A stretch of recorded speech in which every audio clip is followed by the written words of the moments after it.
जब हृदय से हृदय मिल जाए समाज के लोगों का तो समझ लेना कि राम राज जाने वाला है।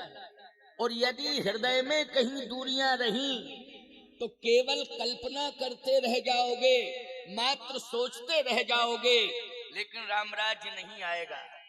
इसलिए राम राज्य आज होने जा रहा है, क्योंकि भगवान राम सफल होने जा रहे हैं। उसका मूल अर्थ यही है कि किष्किंधा कांड का अर्थ ही ये हुआ है कि जहां भगवान राम ने हनुमान जी को उठा के हृदय से लगा लिया हो, इसलिए आज हृदय से भाव भरा मिलन सिद्ध और साधक का हो गया। तो आज राम राज्य का भी मार्ग प्रशस्त हो गया। सारी सफलताएं भगवान के हाथ में आ गई, क्योंकि हनुमान जी मिल गए और उठा के हृदय से लगा लिया हनुमान जी को। इसलिए सफलता का संपूर्ण रास्ता साफ हो गया, सफलताएं प्रभु के हाथ में आ गई। एक अद्भुत बात इसमें है क्या कि हम भगवान को कैसे पहचाने।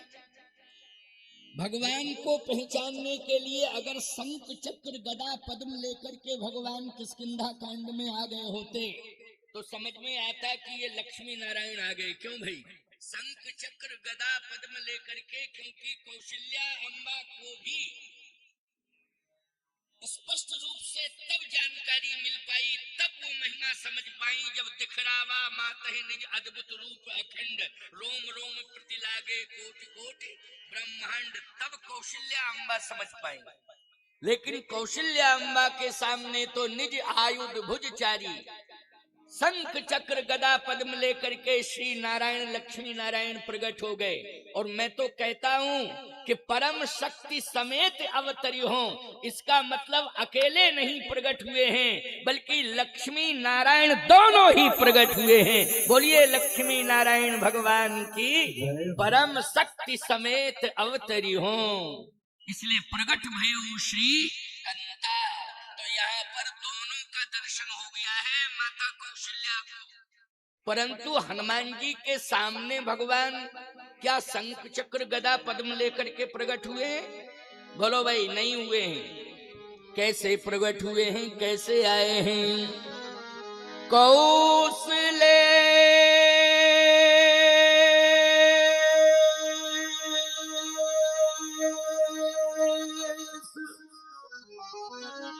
दशरथ के जाए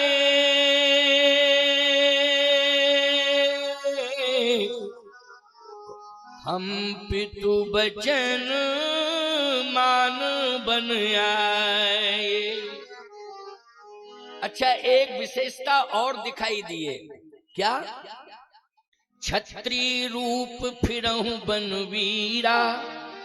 और बंबई छापा रामायण को पढ़ना तो उसमें एक दो चौपाइयां अतिरिक्त हैं। हमने वो बंबई छापा रामायण भी पढ़ी, गीता प्रेस गोरखपुर रामायण भी पढ़ी, और हमारे राजापुर में तो तुलसीदास जी की हस्तलिखित रामायण है।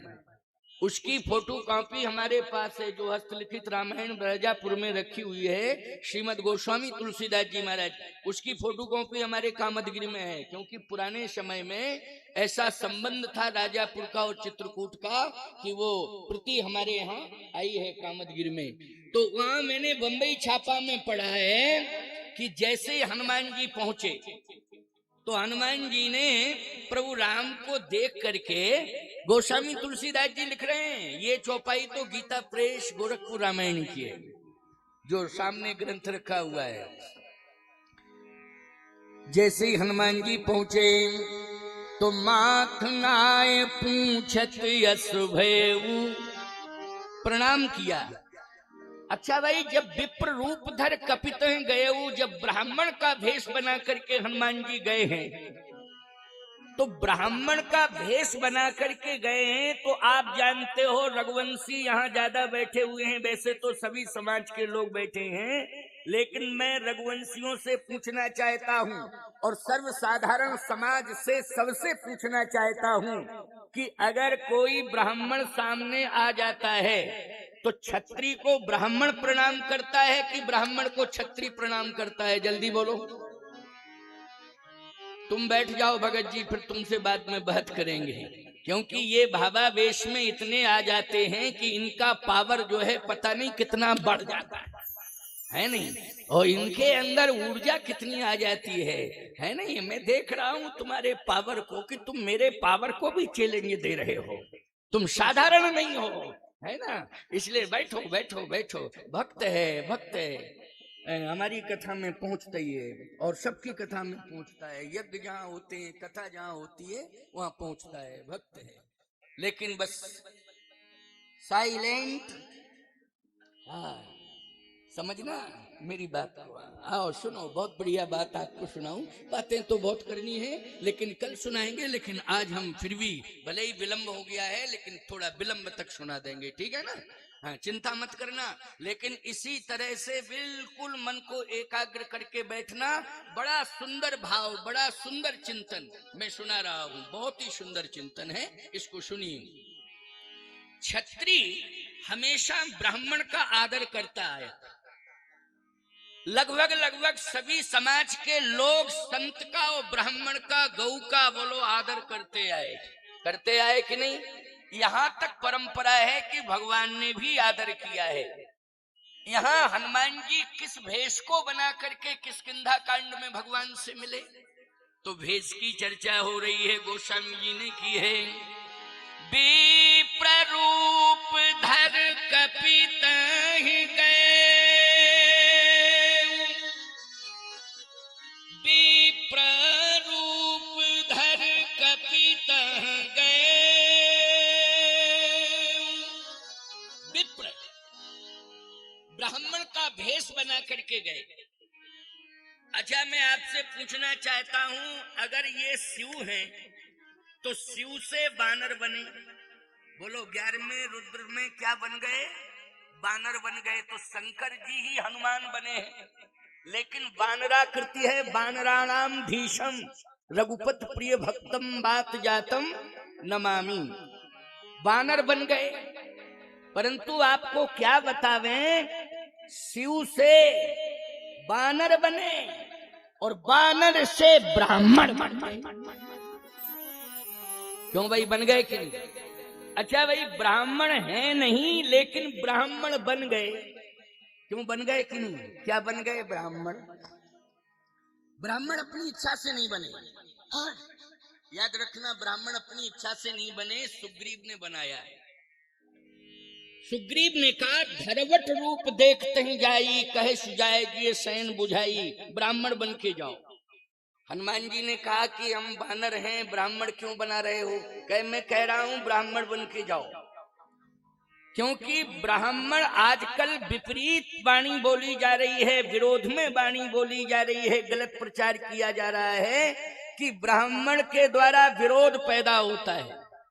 मैं एक बात कहना चाहता हूं, ब्राह्मण ही एक ऐसा होता है जो विरोध को समाप्त कर देता है, विवाद को संवाद में बदल देता है।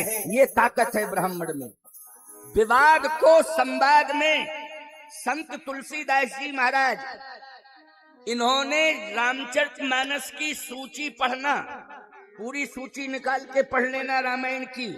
ईमानदारी के साथ बताओ, इसमें कहीं लिखा है शिव पार्वती विवाद? नहीं, शिव पार्वती संवाद। बोलो, लिखा है कि नहीं संवाद? अच्छा, एक बात बताओ, अंगद रावण की बात ले लो, बहुत सारी बातें हैं। चलिए परशुराम लक्ष्मण जी की बात ले लो। परशुराम जी महाराज ने जितने क्रोध में, आवेश में, जनकपुर में आकर के जो लक्ष्मण जी से वार्ता की है, बोलो उस वार्ता को सुनकर के थर थर कांपे पुरनर नारी। बोलो, सब कपने लगे कि नहीं? और सब कहने लगे, हाय अब क्या होने वाला है, अब कहीं फरसा ना चल जावे। लेकिन धन्य है तुलसीदास जी महाराज, पंडित आत्माराम दुबे के पुत्र संत तुलसीदास जी महाराज। उन्होंने स्पष्ट रामायण में लिखा, अरे जनकपुर के लोगों, संवाद हो रहा है, ये विवाद नहीं है, डरने की जरूरत नहीं है, डरना नहीं है, क्योंकि ये परशुराम लक्ष्मण विवाद नहीं है, ये परशुराम लक्ष्मण संवाद है। इसलिए इसे संवाद के रूप में प्रतिष्ठापित किया। बोलो, किया कि नहीं किया?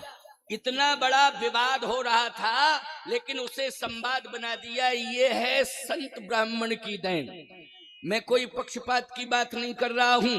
अच्छा, और सुन लीजिए आप अंगद रावण की जो वार्ता, अंगद जी ने कितना बड़ा चैलेंज दिया रावण को कि रावण झुका और उसके मुक्तई गिर गए। बोलो गिर गए कि नहीं? अच्छा एक बात बताओ, रामायण की सूची पढ़ना, उसमें लिखा है कि अंगद रावण विवाद। बोलो लिखा है अंगद रावण विवाद? क्या लिखा है? अंगद रावण संवाद। जबकि ये संवाद है, रावण के 10 सिर हैं और 10 सिरों पर मुकुट है, लेकिन अंगद जी गए तो 4 मुकुट अंगद जी ने भगवान के पास पहुंचा दिए। बोलो पहुंचा दिए कि नहीं? अच्छा सही बताओ, ये रावण का सम्मान है कि अपमान है? अच्छा, रावण भी बड़ा विचित्र है। जैसे किसी आदमी की एक मूंछ डिस्टर्ब हो जाए तो तुरंत उसे दूसरी मूंछ को एक जैसा कर देना चाहिए। कर देना चाहिए कि नहीं? जैसे रावण के 4 मुकुट चले गए थे तो रावण को 6 मुकुट धारण नहीं करना चाहिए था, क्योंकि जब 4 गायब हो गए, सिर 10 हैं। अच्छा, या तो मुकुट के साथ, 4 मुकुट के साथ रावण चारों सिर अलग कर देता तो मान जाता मैं, लेकिन उसने 4 सिर, मुकुट तो अलग हो गए, अंगद जी ने भगवान के पास भेज दिए, लेकिन रावण के सिर पर केवल मात्र 6 मुकुट रहे, बाकी 4 सिर बिना मुकुट के रहे। अब बताओ, उसको हम बुद्धिमान कहें, क्या कहें क्या ना कहें? ईमानदारी के साथ बताओ। हैं? जैसे आदमी की एक मूंछ चली जाए, साफ हो जाए और दूसरी ऐंठता फिरे, तो किस काम का वो, किस काम की उसकी बहादुरी है, किस काम की उसकी बुद्धिमत्ता है? तो कहने का तात्पर्य मेरा ये है कि इतना बड़ा विवाद, लेकिन गोस्वामी तुलसीदास जी ने मानस में क्या लिखा? संवाद। इसलिए जो यज्ञ होते हैं वो संवाद के लिए होते हैं, जो कथाएं होती हैं वो संवाद के लिए होती हैं, और जो ब्राह्मण संत का आगमन होता है वो संवाद के लिए होता है। इसलिए विवाद वाली भाषा तो होनी ही नहीं चाहिए। ये विवाद वाली भाषा कोसों दूर कर दो। आज हनुमान जी महाराज अपने आप ब्राह्मण नहीं बने। सुग्रीव ने कहा कि धरवट रूप देखते ही जाए, ब्राह्मण बन के जाओ। हनुमान जी ने कहा आप कह रहे हो तो मैं बना जाता हूं। ब्राह्मण का स्वरूप धारण कर लिया, विप्ररूप धर कपितः गए। सुग्रीव को ये विश्वास है कि आज हनुमान जी ब्राह्मण बन के जाएंगे तो निश्चित रूप से अगर कोई मामला अनियंत्रित हो रहा होगा तो नियंत्रण बन जाएगा। अच्छा भैया, हनुमान जी बानर बन के नियंत्रण नहीं कर सकते थे? रूप बदल के ही नियंत्रण कर सकते थे क्या? पठवा बाल होय मन मैला, भागो तुरत तजो यही शैला। एक बात आपको बता दें, राक्षस जो है संतों के और ब्राह्मणों के विरोधी रहे। बोलो राक्षस किसके रहे? संतों के, ब्राह्मणों के, गौओं के, बोलो यज्ञ के, बोलो रहे विरोधी कि नहीं? जहां यज्ञ देखा देखत यज्ञ निशाचर धावें, करें उपद्रव मुन दुख पावें। यज्ञ को नष्ट कर दिया, गौशालाओं में आग लगा दी। जहां जहां देश धैन दुज पावे, नगर गांव पुर आग लगावें। तो गौशालाओं में आग लगा देते हैं, यज्ञशालाओं में आग लगा देते हैं, ये राक्षसों का काम है। ब्राह्मण मिल जावे वहां निश्चित रूप से चोटी काट लेते थे ब्राह्मणों की। समझ गए हो कि नहीं? ये राक्षसों का काम है। और ज्यादा खूंखार आ जाता था तो चोटी नहीं काटते थे, गले काट देते थे पूरा, क्योंकि खूंखार राक्षस आ गया तो वो छोड़ता ही नहीं था। निश्चर निकर सकल मुनि खाए, देख राम लोचन जल छाए। इसलिए राम जी के नेत्रों में आंसू आ गए, क्योंकि उन्होंने अस्त समूह देख रघुराया। देखा कि हड्डियों का ढेर लगा है। किसकी? बोले ब्राह्मण और साधुओं की हड्डियां हैं।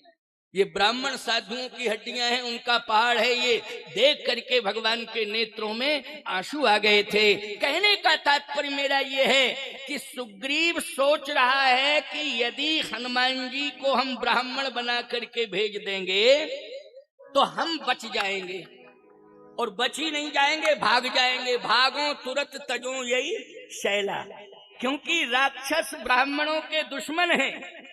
और अगर ये बाली के भेजे हुए होंगे तो निश्चित है कि मेरे दुश्मन हैं, और सारी की सारी दुश्मनी, क्रोध, आक्रोश आदि आदि हनुमान जी झेलें और हनुमान जी समझें और हनुमान जी निपटें। क्योंकि रूप भले ही बदल जाएगा, सुग्रीव कह रहा है, लेकिन अतुलित बलधामम, अतुलित बलधामम है। चाहे जितने राक्षस आ जाएं, भले ही रूप बदल जाए, लेकिन शक्ति तो वही रहेगी कि नहीं रहेगी, अतुलित बलधामम।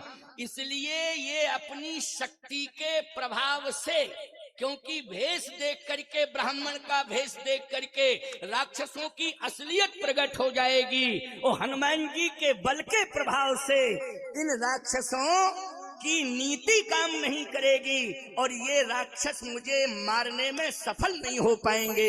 इसलिए हनुमान जी से कहा ब्राह्मण बन के जाओ। ये सोच है, ये सुग्रीव की सोच है प्यारे। अपनी अपनी सोच होती है, हमारी कुछ और सोच है, इनकी कुछ और सोच है। ये माताएं बैठी हैं, इनकी कुछ और सोच है। बोलो है कि नहीं? ये इतनी बड़ी संख्या में बैठी हैं, लेकिन ये लोग कहते यज्ञ करने से क्या होता है, यज्ञ करने से क्या होता है। अरे दुनिया के नास्तिकों देख लो, यहाँ आकर के साईं खेड़ा में इतनी बड़ी संख्या में, हजारों हजार की संख्या में माताएं बैठी हैं, लेकिन ऐसे बैठी हैं जैसे संगमरमर की मूर्तियां रखी हों। न किसी से बात कर रही हैं, न किसी से कुछ चर्चा कर रही हैं, शांति से बैठी हैं। बोलो ये किसका प्रभाव है? आपसे मैं पूछना चाहता हूँ, ये यज्ञ का प्रभाव है।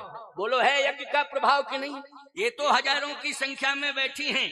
अभी दो अगर एक साथ बैठ जाती, दो तो शांति से नहीं बैठ पाती। दो आपको महाराज कैसे? अनुभव की बात है, मैंने सुना भी है। दो शांति से नहीं बैठ सकती हैं। एक बार हम क्या बतावें आपको, कानों की सुनी हुई बात है, आंखों की देखी हुई बात, कानों की सुनी हुई बात। दो महिलाएं ट्रेन में बैठ गईं।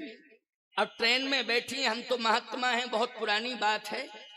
मैंने सुना कि इतने जल्दी प्रेम, इतने जल्दी एकता इनमें कि उसने सामान नहीं रख पाया और वो तुरंत कहती आओ बैठो बैठो बैठो। तुरंत अपने बगल में बिठा लिया, जगह नहीं थी, और जैसे ही बिठाया तो कहा कहां से आई हो? परिचय कुछ नहीं था। कहे फलानी जगह से। अच्छा क्या करते हैं? मास्टर हैं, पढ़ाते। अच्छा अच्छा, बच्चे? बच्चे दो हैं। क्या करते हैं? कहा एक तो मास्टर हो गया, दूसरा डॉक्टर हो गया। अच्छा अच्छा, तुम्हारे क्या करते हैं? कहे हमारे पूरे जिले में शराब की सप्लाई करते हैं। सोचो जरा, मैं भी सुन करके दंग रह गया। मैंने कहा बड़े शान के साथ परिचय दिया कि मेरे शराब की सप्लाई करते हैं, और कहती है मास्टरी में कितना मिलता होगा। देखो बातचीत कर, मास्टरी में कितना मिलता होगा? ज्यादा से ज्यादा, उस समय की बात है, काफी समय हो गया। बोले 22 हजार 22 हजार। अब की बात नहीं कर रहा हूँ, पुरानी बात कर रहा हूँ। 20, अब तो रेट बढ़ गए हैं मास्टरों के, तनख्वाहें बढ़ गई है, लेकिन उस समय की बात कर रहा हूँ, आज की थोड़ी कर रहा हूँ। 20-22 हजार, 20-22 हजार। मेरा पति महीने भर में 22 लाख लाता है। अब 22 हजार और कहाँ 22 लाख? उसने कहा अच्छा तुम्हारे बच्चे? बच्चे 4 हैं। क्या करते हैं बच्चे 4? कहा 2 सेंट्रल जेल में हैं, 2 फरार हैं।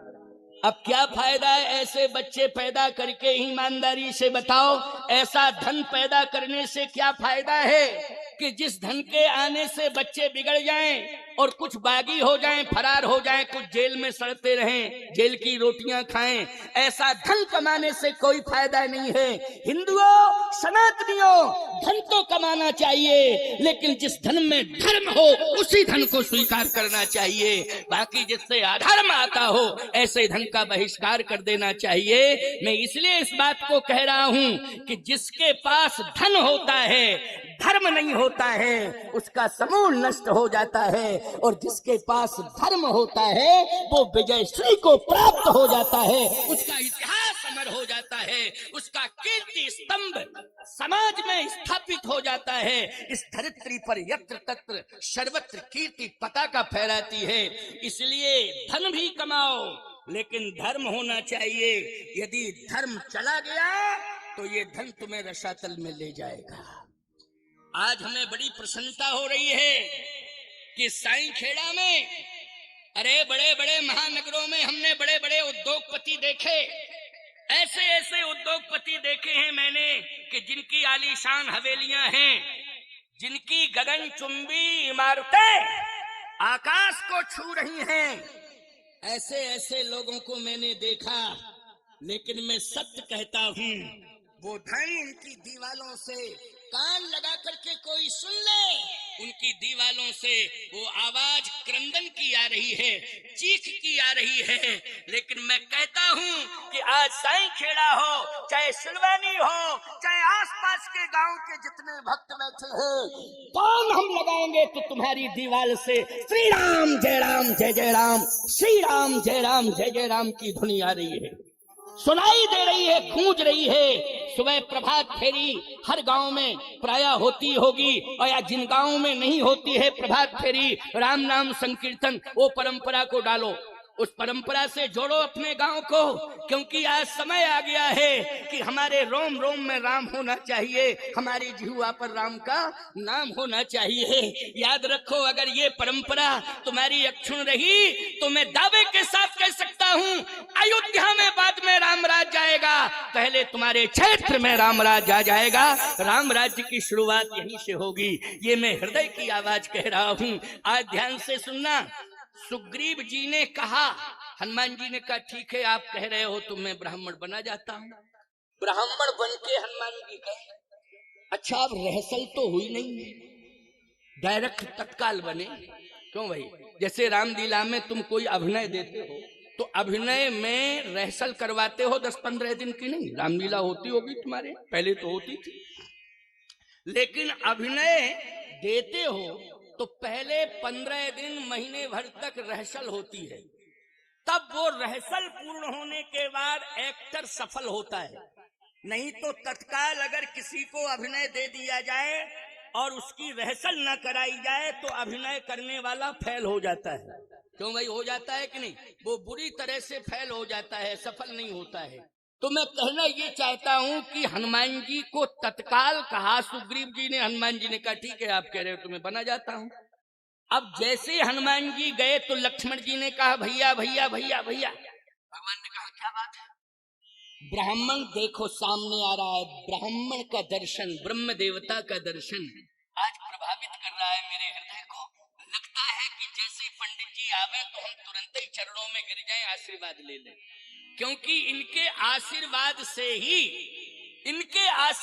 से ही हम और आप सफल होंगे। आज मेरी भाभी जी जो खो गई हैं, निश्चित रूप से इनके आशीर्वाद से मिल जाएंगी। आज जो हमारे जीवन से सुख चला गया है, दुख आ गया है, वो सुख आ जाएगा, गया हुआ सुख वापस आ जाएगा। बोलो, ब्राह्मण साधु के आशीर्वाद से क्या अनुभव करते हो? यही तो अनुभव करते हो कि जो हमारी विपत्ति है आशीर्वाद से दूर हो जाएगी। बोलो, यही करते हो कि नहीं? ब्राह्मण का, साधु का आशीर्वाद लेते हो, हमारा दुख दूर हो जाएगा, हमारी दरिद्रता दूर हो जाएगी, हमारा जो चला गया सम्मान वो वापस आशीर्वाद से आ जाएगा। ये कल्पना करते हो, और कल्पना ही नहीं वास्तविकता है ये, इसमें सफलता भी मिलती है। तो लक्ष्मण जी ने कहा भैया पंडित जी आ रहे हैं, हम तुरंत ही प्रणाम करेंगे, वो आशीर्वाद लेंगे। भगवान तो सब समझ रहे थे। भगवान ने कहा कि देखो पंडित जी को आने तो दो, पहले आ जाए और प्रणाम करने का मौका दे तो कर लेना प्रणाम, और जब मौका ही नहीं मिलेगा तुम्हें तब क्या करोगे? लक्ष्मण जी बोले हम केवल मौके की तलाश में हैं, जैसे पंडित जी आएंगे तो पहला आशीर्वाद तो मैं ही लूंगा प्रणाम करके। भगवान ने कहा ठीक है, जब पहला आशीर्वाद पंडित जी से तुम ले लोगे तो दोबारा हम ले लेंगे दूसरा आशीर्वाद। क्यों भाई, पहले तुम ले लेना, बाद में हम ले लेंगे, आने तो दो पंडित जी को। जैसे हनुमान जी विप्र रूप धर कपितें गए, हनुमान जी पहुंचे, लक्ष्मण जी प्रणाम करने के लिए तैयार थे, लेकिन विप्र रूप धर कपितें गए, माथ नाय पूछत यश भयऊ। लक्ष्मण जी प्रणाम नहीं कर पाए, हनुमान जी ने पहले ही प्रणाम कर लिया। लक्ष्मण जी बोले भैया असली ब्राह्मण नहीं है, नकली लग रहा है, ये वन में कहीं छिपी हुई माया का प्रभाव तो नहीं है कि कोई राक्षस माया भी आ गया हो और माया से भ्रमित कर रहा हो? क्योंकि ब्राह्मण निश्चित रूप से ब्राह्मण आता है तो उसका दर्शन जीव करता है, समाज का प्राणी करता है और ये अनुभव करता है कि अब मुझे आशीर्वाद लेना चाहिए, वहीं खड़ा हो जाता है और जैसे ही सिर झुकता है तो आशीर्वाद देने लगता है। लेकिन ये ब्राह्मण कैसा है कि पहले ही प्रणाम कर बैठा। तो कहीं ऐसा तो नहीं है कि आपके कारण जो है प्रणाम किया हो। भगवान बोले हम पूछते हैं। पंडित जी उठो। हनुमान जी बोले नहीं उठूंगा। क्यों? प्रभु पहचान परऊ गही चरना। मैंने आपको पहले पहचाना है, इसके बाद मैंने आपको प्रणाम किया। समझ लेना बात को। हनुमान जी स्वयं कह रहे हैं मैंने आपको पहले पहचाना है, इसके बाद आपको प्रणाम किया है। भगवान ने कहा अच्छा मुझे पहचान लिया। लक्ष्मण जी बोले कुछ अंदर का मैटर है और आप दोनों का है, अब हम नहीं समझ पा रहे हैं। भगवान बोले तुम चुप रहो, पहले बातचीत हो जाने दो। अच्छा तुमने पहले पहचाना, इसके बाद प्रणाम किया। हाँ, प्रभु पहचान, प्रभु पहचान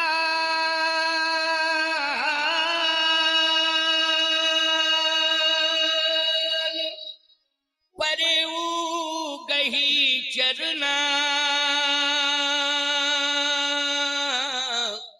और सो सुख उमा जाहे नहीं बरना। भगवान शंकर कहते हैं इस सुख का मैं वर्णन नहीं कर सकता हूं। कितना सुख आज मुझे मिल रहा है इसका मैं वर्णन नहीं कर सकता हूं। लेकिन सुख किसे मिल रहा है? शंकर जी को। लेकिन हनुमान जी कहते हैं कि मैंने पहचान लिया। भगवान ने कहा अच्छा पहचाना हो तो बताओ मैं कौन हूं, मैं कौन हूं? हनुमान जी बोले बंबई छापा का एक चौपाई इसलिए सुना रहा हूं कि उसमें तुम लोगों का वंश जुड़ गया है। हंस बोले रघुवंश कुमारा, गीता प्रेस में नहीं है। हंस बोले रघुवंश कुमारा, इसका मतलब है कि स्पष्टीकरण है कि भगवान ये सिद्ध करना चाहते हैं कि मैं रघुवंशी हूँ। बोलो भाई, भगवान ये सिद्ध करना चाहते हैं कि मैं रघुवंशी हूँ। लेकिन तुम क्या समझ रहे हो? तुम परिचय दो तुम मैं क्या हूँ, लेकिन मैं तुम्हें बता रहा हूँ कि मैं रघुवंशी हूँ। हंस बोले रघुवंश कुमारा, विधि कर लिखान में कन्हारा, कौशलेश दशरथ के जाए, हम पितु वचन मान बन आए। यहाँ हरि निश्चर वैदेही, ओ विप्र फिरे हम खोजत तेही, आपन चरित कहा हम गाई, ओ कहो विप्र निज कथा बुझाई। हनुमान जी बोले अब तो पूरी तरह से पकड़ में आ गए आप, अब तो कंफर्म हो गया कि मैं पहचान गया। भगवान ने कहा कि मैंने परिचय तो दे दिया, कौशलेश दशरथ के जाए। हम अयोध्या नरेश चक्रवर्ती महाराज श्री दशरथ जो रघुवंश के राजा हैं, मैं उनका पुत्र हूं। राम नाम लक्ष्मण दो भाई, मैं हूं राम, मेरा छोटा भाई है लक्ष्मण। संग नार सुकुमार सुहाई, मेरे साथ में मेरी पत्नी थी। यहाँ हरि निश्चर वैदेही, और विप्र फिरे हम खोजत तेई। मेरी पत्नी का हरण हो गया है, और जब मैंने अयोध्या छोड़ी थी तो पिता का मरण हो गया था, और जब मैं वन में आया तो मेरी पत्नी का हरण हो गया। आपन चरित कहा हम गाई, ओ कहो विप्र निज कथा बुझाई।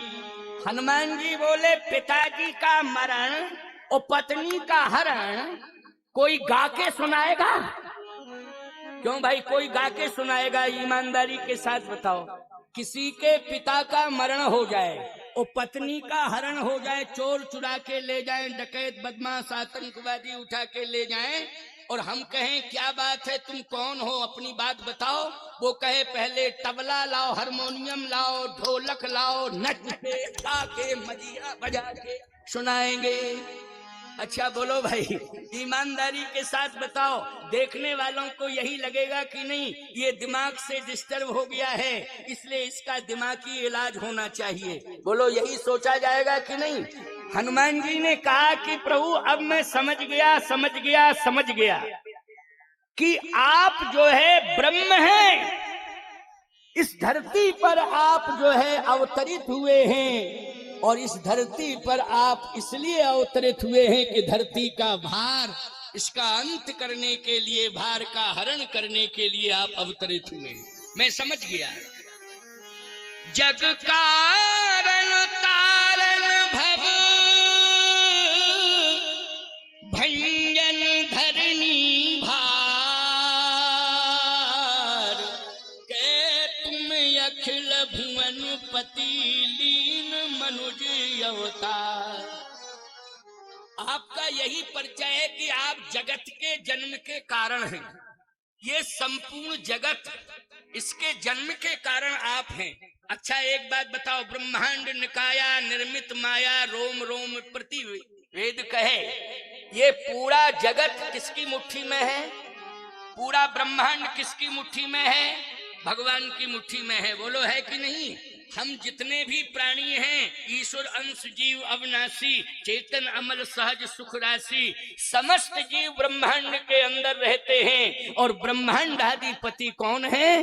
कहे प्रभु राम हैं, उसी को पूर्ण ब्रह्म कहते हैं। व्यापक ब्रह्म निरंजन निर्गुण विगत विनोद, सो अज प्रेम भगत बस कौशल्या की गोद। तो हनुमान जी ने कहा कि वही ब्रह्म आज नर लीला कर रहा है, इसलिए नारायण ही आज नर बन के मेरे सामने आ गया है। और आप जग कारण तारण भाव भंजन धरणी भार, आप पृथ्वी का भार हटाने वाले हैं। भगवान ने कहा अच्छा पृथ्वी का भार हम? हनुमान जी बोले इतना ही नहीं, कह तुम अखिल भुवनपति, आप अखिल भुवनपति हैं। भगवान ने कहा लक्ष्मण इनको समझाओ, ये कह रहे हैं जग कारण तारण भाव। अरे मैंने जगत को जन्म नहीं दिया है, बल्कि स्वयं अयोध्या नरेश चक्रवर्ती सम्राट महाराज दशरथ ने ही मुझे जन्म दिया है। मैंने जगत को जन्म नहीं दिया है, जगत ने ही मुझे जन्म दिया है। हनुमान जी बोले कुछ भी कहो, हम ये बात मानने को तैयार नहीं है। अच्छा सही बताना, जो हनुमान जी सोच रहे हैं वास्तव में वही बात है कि नहीं? बोलो भाई, तुम लोग भी अंतःकरण से स्वीकार कर रहे हो कि नहीं कर रहे हो? जल्दी बोलो। जो हनुमान जी कह रहे हैं कि आप जगत के जन्म के कारण हैं, तो वास्तव में भगवान जगत के जन्म के कारण हैं, लेकिन नर लीला कर रहे हैं। भगवान ने कहा नहीं नहीं नहीं, ये बात सत्य नहीं है, मैं तो अयोध्या नरेश का पुत्र हूँ।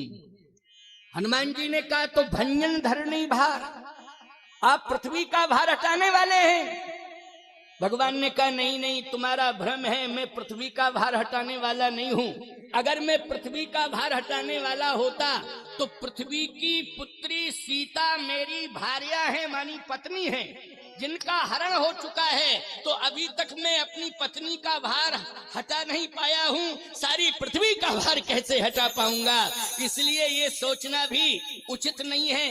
हनुमान जी ने कहा कहे तुम अखिल भुवनपति, आप अखिल भुवनपति हैं। भगवान ने कहा कि मैं अखिल भुवनपति भी नहीं हूं। हनुमान जी ने कहा ये कैसे सिद्ध करोगे? भगवान ने कहा इसलिए कह रहा हूं, अगर मैं अखिल भुवनपति होता तो मेरे पिताजी ने अयोध्या में अयोध्यापति बनाने का निश्चय किया था, संपूर्ण तैयारी कर दी थी, लेकिन मेरे भाग्य ने साथ नहीं दिया, तो मैं अयोध्यापति तो बन ना पाया, उल्टा 14 साल का वनवास मिल गया। हे विप्र देवता, क्या आप अखिल भुवनपति बना करके जीवन भर जंगल में ही भटकाना चाहते हो मुझे? इसलिए मैं अखिल भुवनपति नहीं हूँ, मैं तो कौशलेश दशरथ के जाए, हम पितवचन मान वन आए। हनुमान जी बोले कुछ भी कहो लेकिन मैं चरण नहीं छोड़ूंगा, प्रभु पहचान परऊ गही चरना। लक्ष्मण जी ने कहा भैया अब ये चरण कब तक ब्राह्मण देवता पकड़े रहेंगे, और सारी दुनिया देखेगी, अयोध्या तक ये सूचना पहुंच जाएगी तो अयोध्या वासी कहेंगे अभी तक रघुवंशी ब्राह्मण का आदर करते रहे, लेकिन आज क्या हो गया रघुवंशी राम को कि ब्राह्मण चरणों में पड़ा है, उसे उठा नहीं रहे हैं, हृदय से नहीं लगा रहे हैं। लक्ष्मण जी कहने लगे भैया क्या सोचा जाएगा आपके बारे में। भगवान ने कहा ऐसा है ये जिंदगी भर पड़े रहे, हम इन्हें उठाएंगे नहीं। क्यों? इनसे पूछो ये वास्तव में ब्राह्मण हैं कि बने हुए ब्राह्मण हैं, पूछो इनसे। लक्ष्मण जी ने कहा ये बताओ पंडित जी असली ब्राह्मण हो कि बने हुए ब्राह्मण हो। हनुमान जी बोले ना हम असली ना जे असली, हम भी बने और ये भी बने। अच्छा सही बात है कि नहीं, दोनों बने हैं कि नहीं बने हैं? नारायण नर बना और 11वें रुद्र में भगवान शंकर क्या बने बोलो भाई? भगवान शंकर हनुमान बने हैं और वही हनुमान ब्राह्मण बन करके आ गए। हनुमान जी ने कहा सत्य तो यही है कि जो ये बने हुए हैं न इनमें असलियत है, जो हम बने हुए हैं न हम में असलियत है, दोनों ही बने बनाए हैं। इसलिए अब तो एक काम हो जाए कि दोनों ही असलियत में आ जाएं, बनावटीपन छोड़ के असलियत में आ जाएं। भगवान ने कहा कि पहले तुम असली बनो फिर बाद में हम, पहले तुम बनो। हनुमान जी ने कहा भूल हो गई, पहले तो आप क्षमा कर दो मुझे, क्योंकि आपके दरबार का नियम है लेकिन मैं नियम का उल्लंघन करके आपके पास आया हूँ। भगवान ने कहा मेरे दरबार का क्या नियम है? हनुमान जी ने कहा निर्मल मन जन सो मोहि पावा, ओ मोहि कपट छल छिद्र न भावा। यदि कपट का भेष बना करके कोई मेरे पास आएगा तो मुझे प्राप्त नहीं कर पाएगा, फिर मैं जो उसे देना चाहता हूं वो नहीं दे पाऊंगा और ना वो लेने का अधिकारी है। इसलिए उसे तो कपट दूर करना पड़ेगा तभी मुझसे कुछ प्राप्त कर पाएगा। हनुमान जी बोले तो मैं क्षमा मांगता हूँ और आज जो मेरा असली स्वरूप है उसको मैं प्रकट करता हूँ। गोस्वामी जी कहते निज तन प्रकट प्रीति उर्छाई। जैसे हनुमान जी ने निज तन प्रकट किया, जो वास्तविक स्वरूप था उसको प्रकट किया, तो तब रघुपति उठाए उरलावा, और निज नैनन जल सींच जुड़ावा। उठाया भगवान ने, हृदय से लगा लिया, और जैसे हृदय से लगाया ईमानदारी के साथ बताओ अब राम राज्य का मार्ग प्रशस्त हो गया कि नहीं हो गया? अब जितने बड़े बड़े दुराधर्ष आतताई अधर्मी अन्यायी अनाचारी अत्याचारी राक्षस हैं, भट सुभट उद्भट महाभट दारुण भट, ये जितने भी राक्षस हैं बोलो इनको मारने में अब राम जी को सहूलियत हो जाएगी कि नहीं, आसानी हो जाएगी कि नहीं हो जाएगी? हो जाएगी। और सही बात तो ये है कि 75% राक्षस हनुमान जी ने अकेले मारे हैं, केवल 25% राक्षस भगवान राम ने बानरों के दल के समूह के साथ मारे, लेकिन 75% राक्षस तो केवल अकेले हनुमान जी ने ही संहारे हैं, हनुमान जी ने ही मारे हैं। तो सबसे बड़ी सफलता, लेकिन हृदय से लगा लिया। अब इसमें एक बड़ा अद्भुत भाव है, बहुत सुंदर भाव है, इस पर ध्यान देना, ध्यान से सुनना। और कल जो है हम जल्दी आ जाएंगे मंच पर, क्योंकि कल हमें भी तो लंबी यात्रा करनी है, इसलिए कल ही भंडारा है। क्यों भाई? कल ही भंडारा है, कल पूर्णाहुति है। कितने बजे? 12 बजे हो जाएगी पूरा, 12 बजे, और भंडारा प्रवचन बीच में, इसके बाद भंडारा। अच्छा देखो भाई, कथा के बाद भंडारा है। अंतिम भाव बहुत अच्छा है। हनुमान जी ने कहा कि प्रभु अब आपने मुझे हृदय से अगर लगा ही लिया है तो भगवान ने कहा कि जो तुम्हारी इच्छा होगी वही मैं करूंगा। बोलो क्या है तुम्हारी इच्छा? हनुमान जी ने कहा जो मेरी इच्छा है उस इच्छा की पूर्ति आप करेंगे? भगवान ने कहा करूंगा करूंगा करूंगा। तो हनुमान जी ने कहा नाथ शैल पर नाथ शैल पर कपीपति रही, ओ सो सुग्रीव दास तो अहि। पर्वत पर सुग्रीव जी रहते हैं, वो दास हैं। भगवान ने कहा कैसा दास है? मैं नीचे हूं, वो पर्वत पे है। अच्छा एक बात बताओ, दास को तुरंत जो है स्वामी के पास आना चाहिए, तभी तो दास है। लेकिन स्वामी जो है दास के पास चल के जावे और पास में स्वामी आ जावे और दास उतर के ना आ पावे, काहे का दास है बोलो भाई? जब स्वामी नीचे खड़ा है और दास ऊपर बैठा है, वो आ नहीं रहा है, तो किस बात का दास है? हनुमान जी ने कहा इसलिए मेरी प्रार्थना है कि आप चले चलिए, दास वाले पद का पूरी तरह निर्वाहन नहीं कर पा रहा है जिम्मेवारी से, इसलिए मेरी इच्छा है कि आप जो है उसे दोस्त बना लो। दोस्त, भगवान ने कहा दोस्त क्यों बना लें? कहा दोस्त जब आप बना लेंगे तो सुग्रीव दोस्त वाले पद पर बैठ जाएगा, दास वाला पद खाली हो जाएगा, उसे आप मुझे प्रदान कर दीजिएगा, तो मैं सदा दास वाले पद पर बैठा रहूंगा। तो सीधी सी बात यह है प्यारे कि हनुमान जी ने बुद्धि मताम वरिष्ठम, अपनी बुद्धि शरणागति में लगा दी, अपनी बुद्धि सदा सदा के लिए दासत्व प्राप्त हो जावे। और हम जब तक सृष्टि रहे या जब भी चारों युगों में प्रभु राम की गाथा गाई जाए, तो हनुमान का नाम हर मंच से राम दास के रूप में लिया जाए कि राम के असली दास हनुमान हैं। राम जी के असली दास कौन है? हनुमान है। इसलिए राम भक्त हनुमान, श्री राम दास हनुमान। हनुमान जी प्रभु राम के दास हैं। भगवान ने कहा अच्छा भाई तुम कह रहे हो तो ले चलो मुझे। जैसे भगवान राम चलने लगे, हनुमान जी ने चरण पकड़ लिए। भगवान ने कहा आप क्यों पकड़ रहे हो चरण? इसलिए कि दास मैं बनने जा रहा हूं और शुरुआत में ही गड़बड़ी आ जाए तो इसका मतलब है कि दास वाले पद में संशय। भगवान ने कहा क्या गड़बड़ी है?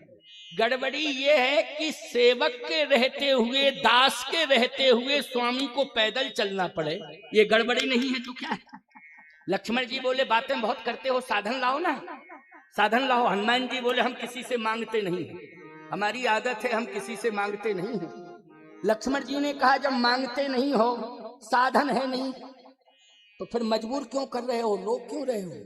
हनुमान जी बोले इसलिए रोक रहा हूं, मैं किसी से साधन नहीं मांगता हूं, न मेरी मांगने की आदत है, मैं स्वयं साधन बन जाता हूं। और प्रभु राम आप मुझे स्वीकार कर लें, छोटे ठाकुर लक्ष्मण कुमार आप भी मुझे स्वीकार कर लें। लक्ष्मण जी ने कहा कहां बैठे? हनुमान जी बोले कंधे पर बैठ जाओ, जिम्मेवारी मेरी है। भगवान ने कहा लक्ष्मण बैठो बैठो बैठो, जल्दी देर मत करो, बैठो बैठो। लक्ष्मण जी बोले भैया हाथी पे बैठा जाता, घोड़े पे बैठा जाता, लेकिन बंदर पे कोई नहीं बैठता। अच्छा एक बात बताओ, बंदर पे यदि कोई बैठ गया तो मंजिल मिल जाएगी उसे? बंदर पर यदि कोई बैठ जाएगा तो उसे मंजिल नहीं मिल सकती है। लक्ष्मण जी ने कहा भैया बंदर पर कोई नहीं बैठ सकता है और बैठने पर निश्चित है कि ठिकाना नहीं लगेगा। भगवान ने कहा थोड़ी दूर तक बैठेंगे फिर उतर जाएंगे, मन रह जाएगा। भाई मन रह जाएगा, इसलिए मन को रखना है। बैठो बैठो बैठो बैठो, बात मत करो, बैठो। लक्ष्मण जी बोले प्रणाम है आपको, आप कह रहे तो मैं बैठ रहा हूँ। डरते डरते लक्ष्मण जी बैठ गए, राम जी तो बैठे ही गए, राम जी को किस बात का डर, लेकिन लक्ष्मण जीवाचार्य है ना, इसलिए डरते डरते वो भी बैठ गए। गोस्वामी जी कहते अस कही सकल कथा समझाई, और लिए दो जन पीठ चढ़ाई। राम लक्ष्मण को कंधे पर बिठा लिया और जैसे जय श्री राम कह करके हनुमान जी चले, मारुत तुल्य वेग के साथ हनुमान जी चले। राम जी ने कहा लक्ष्मण कैसा लग रहा है? लक्ष्मण जी बोले आंख बंद कर ली है मैंने।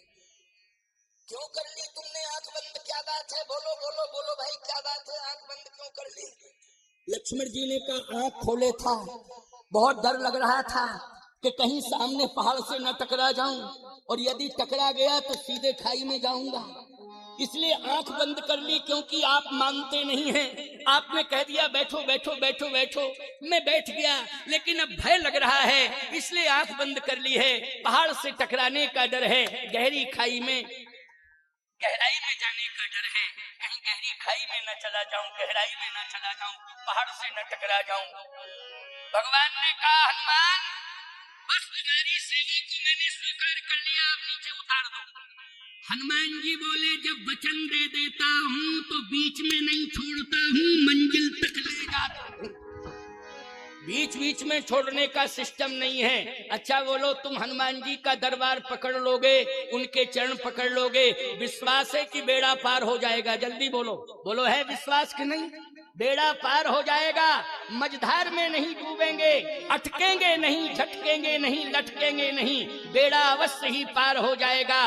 बोलो ये विश्वास हो जाता है कि नहीं हो जाता है? तो आज हनुमान जी महाराज स्वयं कहते हैं कि प्रभु मैंने वचन दिया है कि जहां पर सुग्रीव सो सुग्रीव दास तो वही, जहां वो रहते हैं मैं वहीं आपको पहुंचाऊंगा। हम बीच में नहीं छोड़ सकते हैं, ना उतार सकते हैं। भगवान ने कहा ऐसा है, मेरे भाई को डर लग रहा है। हनुमान जी ने कहा भाई की बात छोड़ो, आपकी क्या कंडीशन है, आप अपनी बात बताओ। भगवान ने कहा कि हमारी कंडीशन मत पूछो, मेरा भाई घबरा रहा है। क्यों? क्योंकि पहाड़ से न टकरा जाऊं या खाई में न गिर जाऊं।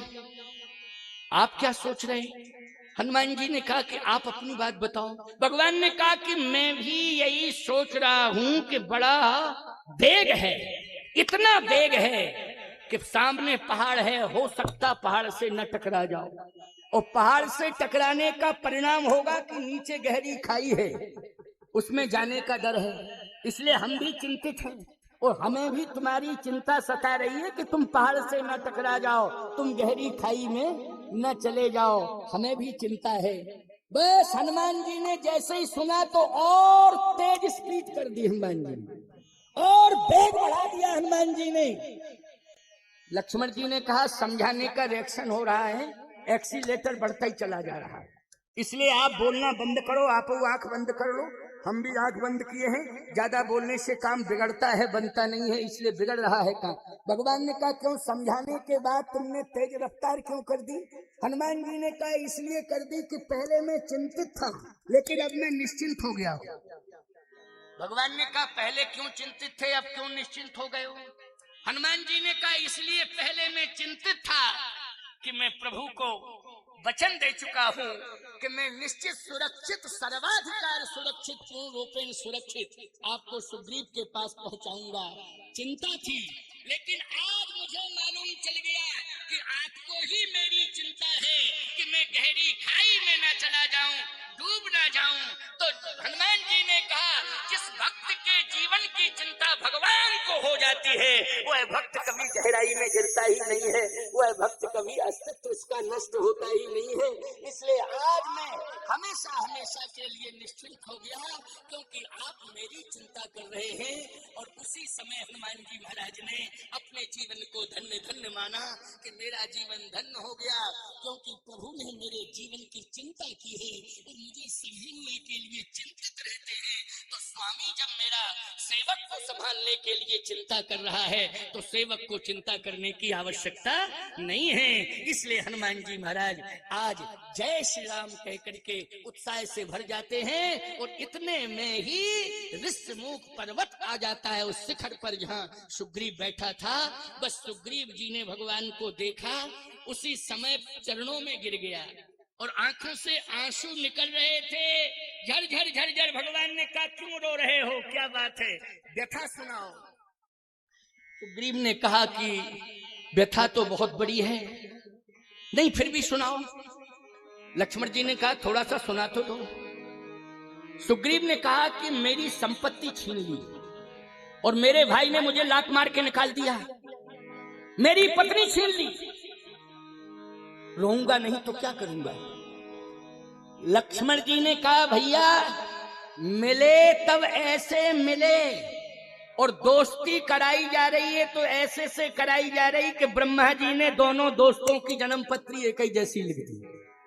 दोनों दोस्तों की जन्म पत्री एक ही जैसी, बस अंतर इतना है कि आपकी मैया ने निकाला अयोध्या से, इनके भैया ने निकाला, क्यों बाली भैया ने निकाला।